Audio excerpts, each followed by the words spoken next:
2시간 전에 마감한 트레이더가 생생하게 전하는 글로벌 마켓 리뷰 델타1입니다. 어제 우리 시장은 외국인들이 간만에 강력한 선물 매도를 쌓았는데요.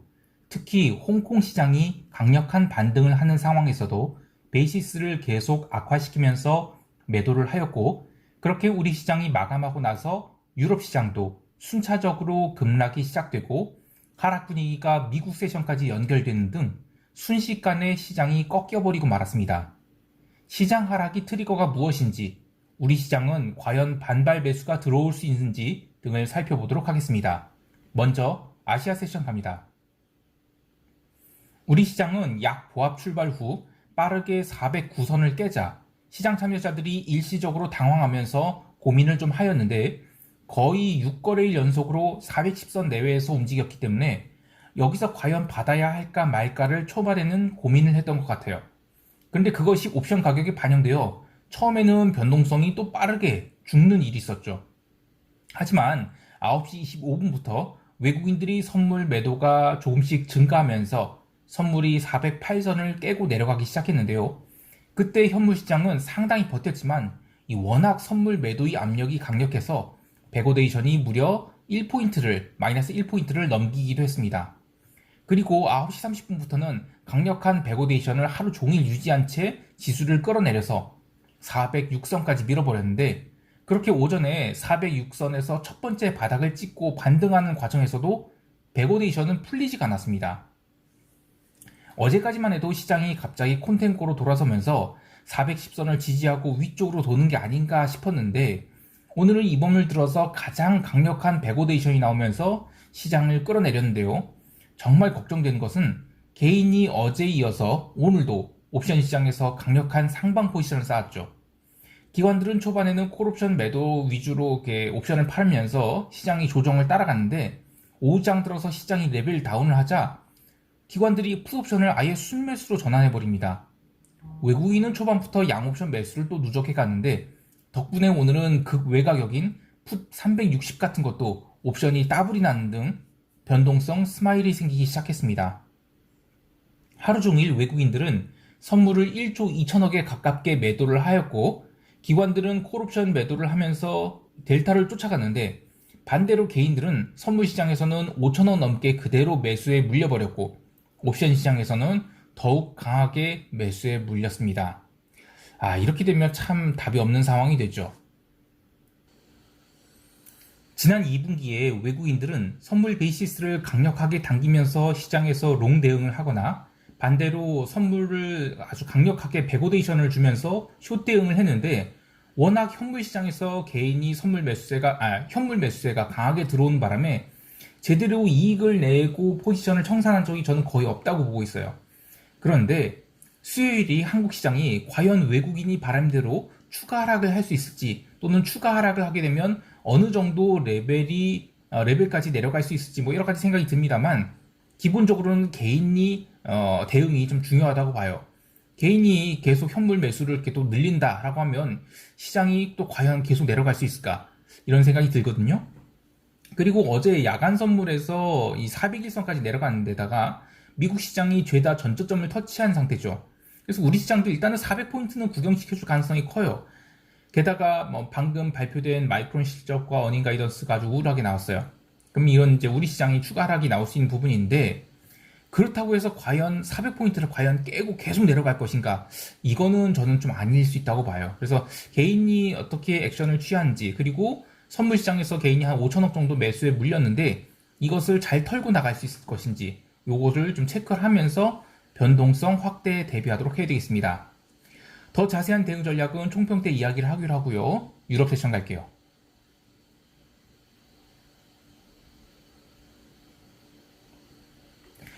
유럽 증시는 이 프리마켓 시작 때부터 갑자기 나빠지기 시작했습니다.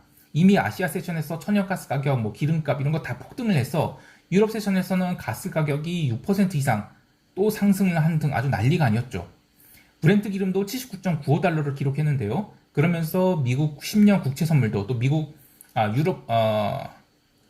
유럽 채권들도 유럽 본장 시작 직전에 급락을 해버려요.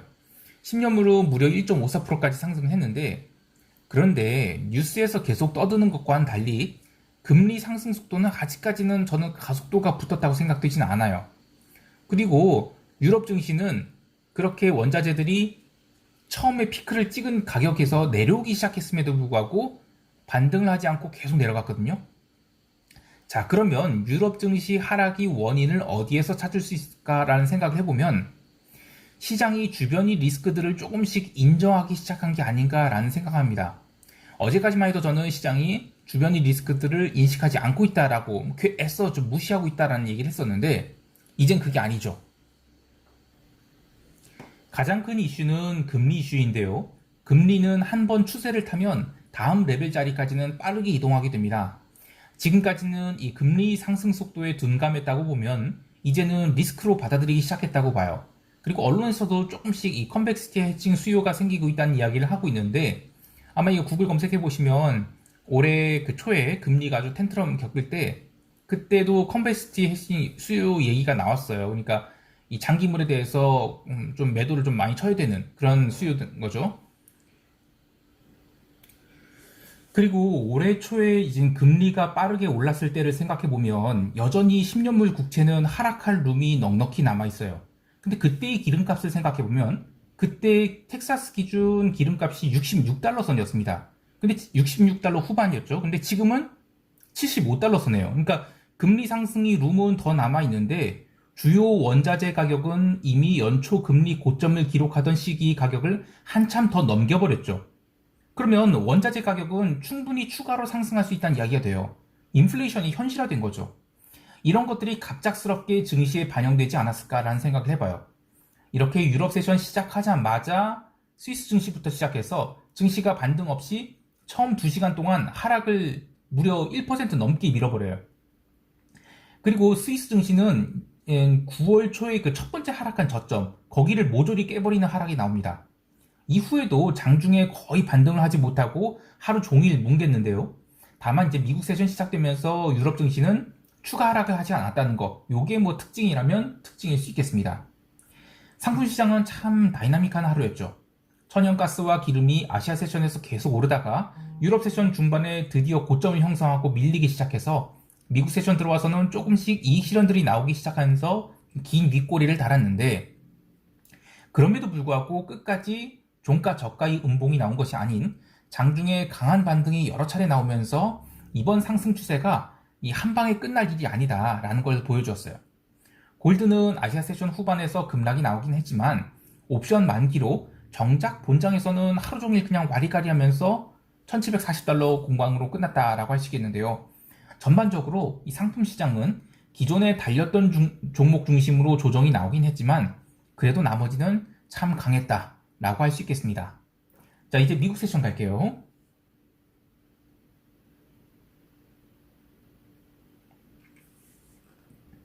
미국 지수 선물은 유럽 시장이 마이너스 2%대의 하락으로 계속 밀리긴 했습니다만 본장 개장 직전까지만 해도 시장은 참 강했다고 봐요. 그러나 장 시작 후 바로 매도세가 나오면서 지수는 점점 흘러내리기 시작했는데요. 이때 시장의 특징은 매수세와 매도세 모두 적극적인 시장 개입이 없이 전저점을 확인하겠다라는 컨센서스가 형성되면서 흘러내렸다라고 봐도 과언이 아니에요. 그래서 나스닥 지수가 직전 저점권인 14,800선까지 이 초반에 내려갈 때는 적극적인 매도가 없었어요. 따라서 언더슈팅도 나오질 않았습니다. 하지만 주요 대형주들이 하락이 빠르게 이루어지면서 과연 이 시장이 반등을 할 수 있을까라는 우려가 있었는데요. 반등이 나오려면 우선 바닥을 다지거나 아니면 차라리 빠른 언더슈팅이 나오고 나서 V 반등이 나와야죠. 그런데 어제는 거래량도 적고 변동성 증가도 거의 없는 상황에서 유럽 세션 마감 때까지 제대로 된 반등이 나오지 않은 채 전저점을 하회하자 이거는 반등이 오늘은 안 나올 수도 있겠다라는 생각이 들었어요. 근데 참 이상한 것이 직전 저점을 깼음에도 불구하고 변동성은 생각보다 오르지 않았다는 것이죠. 물론 어제 변동성 자체를 놓고 보면 10% 정도 올랐어요. 근데 변동성이 10% 올랐다고 해서도 뭐 엄청나게 오른 게 아니라 그냥 20포인트에서 22포인트밖에 안 오른 거예요. 그런데 이젠 어제 일중 진폭을 따지면 마이너스 1.8%대의 하락이 나왔거든요. 그런데 변동성이 23포인트다라고 하면 이거는 변동성 지수가 저평가됐다라고 할 수도 있어요. 자, 이것을 두 가지로 좀 해석을 해볼게요. 첫 번째로는 이 오래전부터 이 변동성 매수를 들고 있었던 애들이 지난번에 그 V 반등이 나오니까 야 이거 지쳐버린 거예요. 그래서 변동성이 올라오면 아예 그냥 잘라버려야 되겠다. 요런 마음을 좀 가져서 변동성이 튀니까 이익 실현이 나온 걸 수 있겠죠. 이렇게 매물을 소화한 과정을 거치고 나면 본격적으로 시세가 빨라질 수 있을 것 같아요. 자, 또 다른 해석은 신저가를 계속 갱신하려는 흐름이 나오기는 어렵다. 왜냐면 어쨌든 미국은 펀더멘털을 받쳐주고 있고, 그리고 뭐 이번 주 금요일에 ISM 제조업 지수 나올 텐데 과연 그 중국의 어떤 상황들이 미국 증시에 미국의 제조업 경기에 과연 영향을 줄 것인가? 뭐 여러 가지 그런 것들이 있겠죠. 또 코로나 이슈들 이런 것들이 과연 제조업에 미국의 제조업에 영향을 줄 것인가? 이것에 대해서는 확인을 하고 가겠다라는 생각이 있는 것 같아요. 그러면 지금으로서는 일단 단기 쌍저점 형성을 하고 그 다음에 뭐 밀리든지 말든지 하시지 않을까. 그러면 아직은 뭐 쌍저점이 이제 형성되지 않았다고 하면 풋옵션이 롤링다운 수요가 나오지 않았겠죠? 그래서 변동성이 생각보다 안 오른다라는 생각이 해요. 그런데 이젠 쌍저점이 아니라 이번 주 금요일에 시장이 완전히 깨고 내려간다. 그러면 쌍저점이 아니죠. 예. 그러면 그때는 이젠 그 변동성이 튀면서 지금까지는 이제 바닥에서 좀 뭉개했던 것들을 한꺼번에 위로 돌릴 수 있는 가능성이 있습니다. 자, 근데 이거는 시간상으로는 이제 수요일에 그렇게 되기는 어렵다고 봐요. 그래서 저는 이번 주 금요일 날 ISM 제조업 지수 발표될 때 그때 미국 본장에서 그때 이제 제조업 지수 발표가 이제 11시거든요, 밤. 그러니까 미국 본장 시작하고 나서 30분 뒤죠. 그때 시장이 언더슈팅을 주면 그때가 이제 그 변동성이 터지는 날이다. 그렇게 생각을 하고 있습니다. 하지만 이 개별 종목 분위기는 참 험악합니다. 뭐 주요 대형 주식이 급락도 그렇지만 어제는 은행주마저 꺾였어요. 평소 못난이로 꼽히던 웰스파고부터 시작해서 하락을 시작했고 시간이 지나면서 골드만도 꺾이거든요. 그래서 나머지도 이제 쭈르륵 다 음봉을 맞는 그런 일이 있었습니다. 이는 어제 금리가 유럽 세션에서 이미 올랐거든요. 그래서 미국 초반에 그 잠깐 슈팅을 주고 나서는 그 뒤로는 오히려 금리가 거의 움직이지 않았습니다. 그래서 금리 자체를 놓고 보면 어제 전일 대비 상승한 건 맞는데 본장 때는 금리가 얼마 오르지 않았기 때문에 이 금융주를 부스트 시키기에는 한계가 있었다고 봐요. 그래도 어제 미국 증시를 굳이 평가를 하자고 하면 생각보다 참 강했다고 봅니다. 전저점을 이탈한 상황에서 진폭을 키워가면서 바닥 다지기를 했는데 종가 직전에야 뭐 다시 눌리긴 했지만 아시아장에서 얼마든지 올라올 수 있다고 보기 때문에 여기서 저는 숏을 추가하는 것은 리스크가 크다고 봅니다. 마지막으로 그 API 원유 재고 발표가 새벽에 있었는데 재고가 난데없이 급증으로 나왔어요. 그러면서 기름이 74달러 초반까지 74.2달러 뭐 그 정도까지 이제 급락이 나왔는데 이런 건 굉장히 빠르게 회복될 수 있다고 봐요. 그래서 저는 기름 가격이 좀 조정을 보였다고 해서 숏을 사는 거는 정말 조심해야 된다라는 생각을 해요.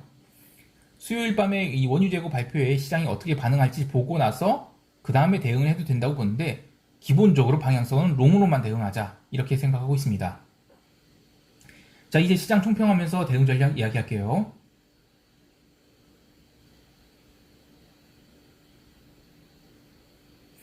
일단 우리 시장은 400포인트는 한번 구경시켜 줄 거라고 봐요. 근데 그 뒤가 문제입니다.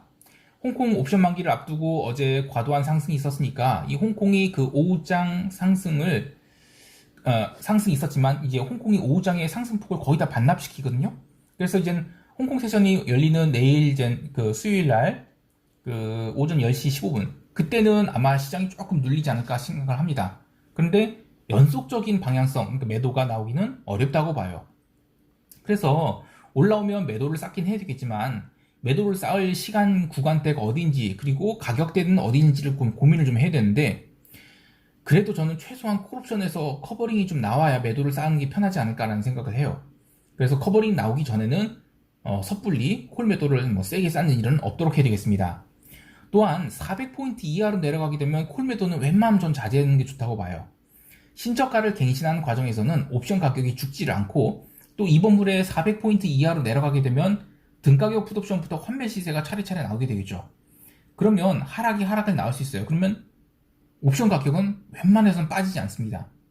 그래서 가급적이면 자기가 들어갈 수 있는 구간에서 챙길 수 있는 구간에서만 들어가서 챙기고 나오는 것이 좋겠습니다. 또한 이번 하락은 우리 시장만이 이슈가 아니라 글로벌 시장이 공통으로 움직인 상황에서 우리 시장이 약간 좀 선도해서 움직였다고 봐요. 그러면